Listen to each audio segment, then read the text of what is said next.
de Iria, que é dunha natureza moi diferente a outra que mencionaste con anterioridade, que é o preito Tavera Fonseca. Que nos poderías contar deste preito, o preito Tavera Fonseca, e que debería saber a sociedade galega? Mira, o preito Tavera Fonseca é unha fonte excepcional, non creo que seña única, o que pasa que outros que estudian as revoltas pois teñen dificultad para topar unha fonte parecida, pero que non se atopa ou non se busca, donde hai 204 testimuños,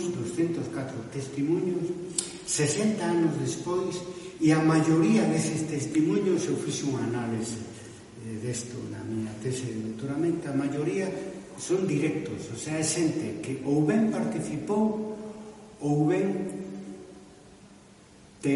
foron testimuñas de oído ou de vista. Entón, unha fonte moi valiosa porque son os irmandiños e os seus descendentes que les falan aí. E foi o que fixo entrar na historia, digamos, o protagonismo civil e o protagonismo da cidade, do campo. Non o dixen antes, un tante alianza campo-cidade fundamental para a vitoria irmandiña. Hasta ese momento solamente se coñecía o protagonismo da nobreza no campo militar, de Pedro Osorio, de Lemos, Alonso Danfós, eso gracias a Vasco da Fonte, que hai que decir que foi a primeira fonte que falou da revolta irmandiña, pero era unha fonte contraria, se poñía desde o punto de vista da nobreza, e non lle daba carta de natureza a ningún dirigente irmandiño que non fora fidalgo. Por eso só aparecen ali fidalgos e nobres, os capitáns, e non os alcaldes maiores, que son os que mandaban realmente, incluso desde o punto de vista militar, ou a propia deputado da Xunta de Galicia, que son os que mandaban, porque nas xuntas de Galicia que temos documentada a participación dos capitáns non aparece. Supoñemos que están ali, pero como un máis, porque os que mandan son os alcaldes das grandes cidades e alcaldes maiores das diferentes diócesis. Vale, falamos tamén en un momento da vitoria irmandiña e dese período no que tiveron o poder. Agora pregunto a outra cara, como foi a derrota posterior e que consecuencias tivo o que pasou despois de que... Bueno, a derrota hai que falar dun corto, dun medio e dun longo prazo. É dicir, no corto prazo, simplemente os irmandiños perden as batallas campales. Unha vez un que aprecio moito, pois, un amigo que aprecio moito no ámbito político da miña mocidade, Santiago Álvarez, nun traballo que fixo sobre o seu irmandiño, dicía, pero por que derrubar unha fortaleza? Eso é fundamental para poder utilizalas como medio de defensa frente ao que logo pasou, que volveu a nobreza. Bueno, porque foi unha revolta social e non pensaban noutra cousa que eliminar ese poder feudal delincuente, non? Entonces, se derrubaban todas as fortalezas, e así foi, se acababa ese poder para o presente e para o futuro. Mantuveron as cidades e as súas murallas, e iso lle serviu para aguantar un pouco a reacción señorial. Entonces aquí se produce un período de 2 ou 3 anos, 1469 hasta 1471-72, ainda hubo así unha reacción en Mondoñedo en 1474, en que os exércitos da contrarrevolta son incapaces de tomar as cidades e pactan para ser reconhecido nas cidades. E aí que non fixo de unha maneira máis clara foi o arzobispo Fonseca, o pai do fundador do outro arzobispo Fonseca que fundou a Universidade de Santiago de Compostela, que chegou a pactar de unha maneira cos seus antigos enemigos irmandiños a non reedificación das fortalezas na terra de Santiago, o que pasado uns anos deu lugar ao preito Tavera Fonseca, porque bueno, e usted decía o Juan Tavera, o arzobispo entrante, usted como non exixiu polos derrocamentos, pois compensou compensacións, non? Económicas, tiñan que ter pagado porque era patrimonio da Igrexa, e Fonseca e as testimuñas que ele buscou por toda Galicia decían que foi un movimento irresistible e que non se podía, e viña a decir que tiñan razón, que tiña razón. Bueno, iso foi un acelerón que se deu en Galicia o cambio entre a Edade Media e a moderna, a destrucción de toda a rede de fortalezas que costou séculos crear, etcétera, non?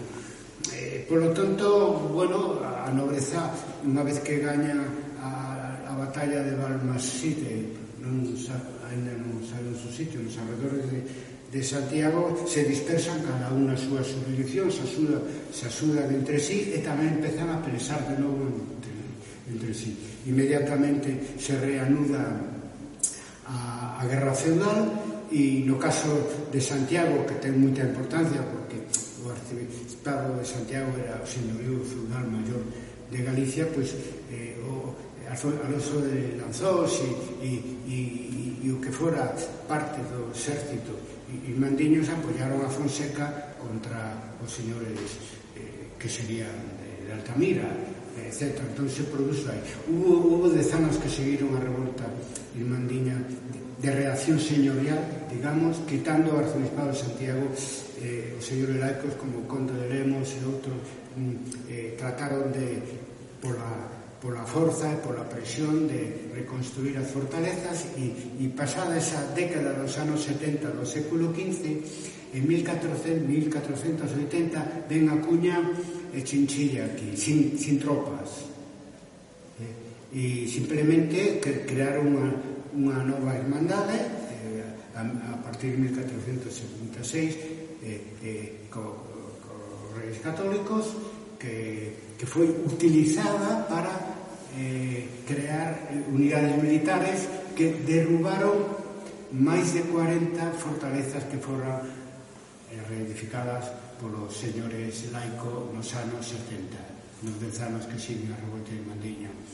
Co cal, no período de Fonseca, aparece ese período de Acuña, Chinchilla e Arcediano de Camaces, aparece como unha segunda volta da revolta irmandiña, coa diferencia notoria, naturalmente, de que aí o poder viña, que mandaba aí eran os enviados dos reis católicos. En a revolta irmandiña justamente a chamaban a irmandade louca, porque querían gobernarse a si mesmos, aparece no Perito Tavera Fonseca. Pero en canto ao efecto que ten esa entrada primeira do Estado moderno en Galicia sobre as fortalezas, foi moi celebrado e moi aplaudido, porque unha parte importante das reedificadas no período de reacción señorial que sigue a revolta irmandiña, pois foron derrubadas de novo polos mesmos, porque como non tiña exércitos que viñeron da corte de Acuña e Chinchilla. Acuña era un rapaz de 23 anos, un cabaleiro de 23 anos, e era, en fin, cortesano, é dicir, pertencía ao staff, digamos, da corte, non? Pero con un espírito antiseñorial feudal, pois moi forte, que levou a cortar o pescozo a un recalcitrante daquela época, como foi o mariscal Pardo de Cela. E os exércitos irmandiños, pois, 13 anos despois, volveron a reconstruirse, non na medida da primeira vez, pero sí axudaron a asediar e a tomar as fortalezas que foron inmediatamente derrubadas, e era o que lles importaba. Non lle importaba ninguna outra cousa eso. Desde que xa que conseguira terminar o sistema de fortalezas en 1467-1469, pois acabar con ese resto que quedou aí de fortalezas reedificadas. Por lo cal, como ben sabemos, aquí pois eso foi un desastre para o que é o turismo cultural. Se queremos ver unha fortaleza, un castelo un pouco así grande, hai que ir a norte de Portugal ou hai que ir a Castela, non? Sí. Pero para os daquela época eso non lles interesaba, querían librarse simplemente de un poder opresor que tiña unha base material que eran as fortalezas. Bom, imos ir concluindo esta entrevista tan interesante que poderíamos alongar moito máis, con certeza, cunha pregunta última, que é pensando nunha persoa que non sexa especializada na historia e que lle falten pois moitos coñecementos que tal vez para persoas formadas niso son básicos. Cales serían, digamos, as non sei, as personaxes ou os episodios ou as ideas claves que unha persoa media da sociedade galega debería coñecer dos irmandiños? Home, o primeiro de todo justicia, paz e seguridade. O sea, que queredes que vos diga? É dicir, poder vivir en paz, ¿no? Eso é un valor universal para todas as épocas de historia. Logo, no período da Fonseca non son tan explícito, porque non lles interesaba 60 anos despois liberarse das rentas feudales, pero de alguna maneira a Audiencia de Galicia, creada en 1480, vai revisando as rentas feudais e pasamos da Galicia das fortalezas malfeitoras a Galicia dos pazos moi rapidamente entre o século XV e o século XVI. Pois que quería o que logo foi a Galicia dos pazos, ¿no? Donde o foro acaba transformándose na renda fundamental, pero que o foro é un contrato, diríamos, moi moderno, porque o campesino recibía terras, a veces xunta de bois, a veces casa, etc., e tiña que pagar un canon, ¿no? Pero a renta feudal pura era absolutamente inocenta, porque era simplemente por vivir na jurisdicción del señor, tiñan que, pero unha chea de cousas, cando a loitosa, cando morría o cabeza de familia, tiñan que dar a mellor peza de gando que tiña, era unha cousa tremenda, e tiñan que pagar por todo, galiñas, cereais, por todo, era sin recibir nada a cambio, porque o pacto feudal inicial era conseguir a seguridade, que o señor os protexera, pero o señor convírtese en malfeitor. Entonces, que quedaba? Terminar con todo ese tipo de renta.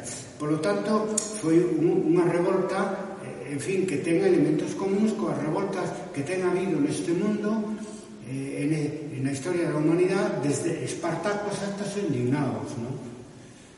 Unha serie de valores mínimos, adaptados a un contexto feudal en tránsito a un contexto moderno.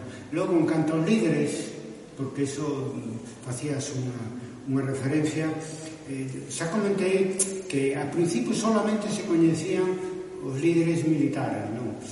Lanzós, Osorio, Lemos, eu engadiría a Fernán Díaz Teixeiro en Mondoñedo, a Lopo Pérez Mariño de Lobeira en Pontevedra, a Sueiro de Noguerol, comendador de Portomarín, capitáns irmandiños que, insisto, xogaban un papel, sobre todo tratándose de batallas campais, que participaron en algún derrocamento de fortalezas, pero a maior parte do derrocamento de fortalezas fixeron cada irmandade a súa, ¿no? E logo, as máis importantes, se formaron 3 exércitos que se moveron para ir asediando.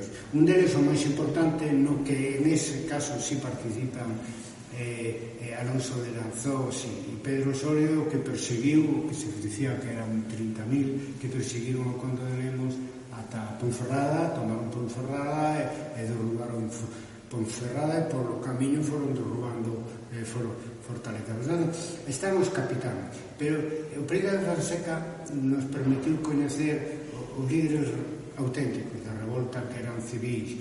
Eu, polo regular, dou 3 nomes e outro máis 4. Xoán Branco. Xoán Branco era o alcalde irmandiño de Betanzos, que era o que tiña relación máis directa coa corte do rei Enrique, porque o rei Enrique mimou a Betanzos sempre, e anos un pouco antes de morrer todavía lles agradeceu o que fixeran durante a revolta, o que nos chamamos a revolta irmandiña, e ademais o único que aparece como diputado, aparece como alcalde maior e aparece como capitán xeral. Por lo tanto, os alcaldes en xeral os máis importantes tiñan atribucións militares, porque bueno, se encargaban dos asaltos das fortalezas e, insisto, os capitáns militares fidalgos máis ben das batallas campales. O segundo é Xoán Domínguez de Liñares, aquí en Pontevedra, en Santiago de Compostela. O terceiro, Nuno Dolcente, un fidalgo, pero non un fidalgo militar, un fidalgo urbano que foi o gran dirixente da revolta de 1455 en Ourense e era o alcalde maior da Santa Irmandade na provincia de Ourense. Moi importante tamén, non? Entonces, estos tres. E a mí me gusta citar un caso extraordinario. Bartolo da Freiría, que é unha aldea na zona de Padrón, que era un campesino e era capitán irmandiño, o cual eso é un mundo ao revés, porque justamente de alguna maneira a Irmandade en parte respeta eso de que os profesionais da milicia son os nobres e os fidalgos, e ele era un campesino e ademais foi moi importante porque o primeiro capitán irmandiño na zona de Padrón, López Sánchez de Moscoso, ao principio por opoñerse ao arzobispo de Santiago, pois fixose capitán irmandiño, pero logo cambiou de chaqueta e acabou sendo o primeiro conde de Altamira. Entón quedou aí un espacio vacío que ocupou Bartolo de Freiría, que reunía xente, formaba parte da súa unidade militar do que era o exército central ao redor de Santiago dos Irmandiños, non? E eu que vivo en Ponteulla, ali tamén é campesiño, o máximo dirixente irmandiño, e en Sarandón é campesiño tamén o principal dirixente irmandiño. O sea, fixos dentro do que era o exército central, un exército campesiño, e demostrou hasta que punto se produce unha inversión de valores durante a revolta irmandiña. É dicir, pois eso diríamos que é de película, que un campesiño, seguramente con experiencia militar, todos tiñan, non? Experiencia militar, porque iban a guerra polos seus señores, etc., e se transforma nun capitán irmandiño que, dende logo, Vasco da Ponte, si chegou a coñecer ese dato, el nunca o sacaría, porque eso rompe con todo o esquema dos tres órdenes da sociedade, onde os encargados de garantir a seguridade da sociedade son a nobreza social, ou non un campesiño que aparece por aí dun día para outro. Por lo tanto, hai bastante diversidade. Eu teño localizados 120, 130 cargos irmandiños, a maioría populares, campesiños, artesanos, mariñeiros, pero hai moita diversidade. A revolta irmandiña é, nese sentido, pois, un mundo ao revés.